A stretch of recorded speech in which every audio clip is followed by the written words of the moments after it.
따라서 하나님께서는 근본 과정을 복귀하기 위하여 가인과 아벨의 위치를 복귀하고 참 어머니와 참 아버지의 위치를 찾아 세워야 하며 이것은 타락의 반대 경로를 통하여 섭리를 해야 했습니다. 가인과 아벨을 화해시켜 하나 되게 하는 유형이 바로 참 부모를 복귀하는 기대가 되며 이는 복귀 섭리 역사를 통해 하나의 공식으로 내려오는 것입니다. 유대교, 기독교의 역사를 살펴보면 타락한 인류는 가인, 아벨과 같은 대립관계의 분림 역사를 거듭해 나오고 있습니다.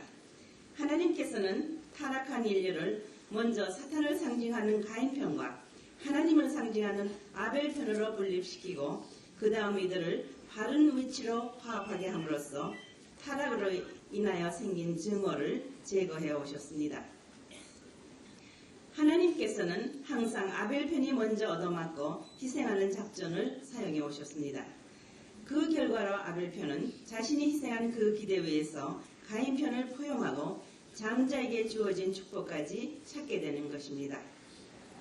왜냐하면 하나님의 전략 전술은 먼저 막고 후에 승리함으로 손해배상까지 찾아오며 사탄의 전략 전술은 먼저 치지만 후에 망하는 것입니다.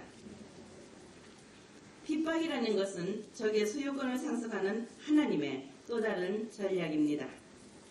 1차 세계대전과 사상전을 포함한 3차 대전도 먼저 친 편이 망했습니다. 통일교회는 이와 같은 하나님의 전략 전술에 의하여 발전해 왔습니다. 구원의 목적을 중심으로 가장 앞서가는 종교는 언제나 사탄으로부터 극심한 핍박을 받았습니다. 그러나 참된 종교는 그러한 반대를 무릅쓰고 죄악된 세계를 구원하기 위해 끊임없는 희생의 노력을 다하면서 선의 판도를 넓혀왔습니다. 하나님의 뜻은 언제나 갈라진 두 편이 서로 싸워서 한쪽이 승리하고 다른 쪽은 정복당하는 일이 없이 화합함으로써 하나 되길 바라십니다. 그처럼 두 편으로 갈라진 예를 들어보면 십자가상에 예수님을 중심 삼고 아벨 입장의 오른편 강도와 가인 입장의 왼편 강도를 들 수 있습니다. 세계적으로는 우익과 좌익을 대표하여 마지막 투쟁을 벌이고 있는 남한과 북한의 대결이 그것이며 더 나아가서는 중동에서의 기독교와 회교의 대결을 들 수도 있습니다.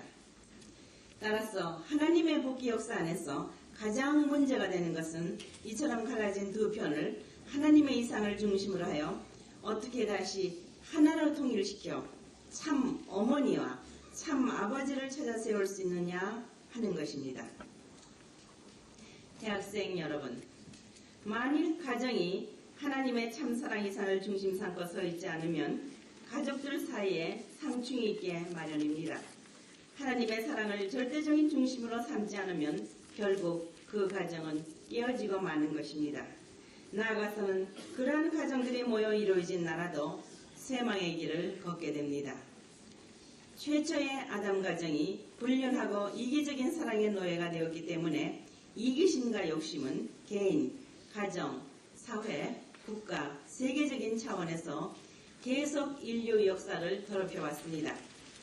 바로 그 이유 때문에 하나님의 복귀 역사는 개인에서부터 시작되었습니다. 그런데 사탄도 그것을 알고 있기 때문에 인간 개개인의 차원에서부터 집중 공격을 하는 것입니다. 말세에 처한 오늘날 이기적인 개인주의가 보편적 생활 양식이 되어버린 것은 결코 우연이 아닙니다. 사람들은 날이 갈수록 주위로부터 점점 더 소외감을 느끼게 되고 그들이 속한 국가, 사회, 그리고 심지어는 자신의 가정에 대해서도 책임감을 느끼지 않고 있습니다. 이혼율이 날로 증가한다는 사실은 부부가 서로 결혼에 대한 책임감을 느끼지 않고 있다는 증거이며 부모는 자식들을 책임지지 않으려 하고 개인은 자신들의 책임마저도 지지 않으려고 합니다. 미국에서는 이와 같은 현상이 1960년대에 청년운동과 함께 나타나기 시작해서 점점 세계로 번져가고 있습니다. 이상을 쫓는 젊은이들은 사랑과 평화를 추구한답시고 물질주의를 배척하고 나서기는 했으나 그 과정에서 그들은 물질만이 아니고 인간의 도덕성과 책임감까지도 저버리고 말았습니다. 그리고 자신들이 추구해 나오던 사랑과 희망을 찾지 못하게 되자 많은 젊은이들은 자살, 마약 중독, 프리섹스로 빠져들고 말았습니다. 이와 같은 현상 중에서도 하나님을 가장 가슴 아프게 하는 것은 프리섹스입니다.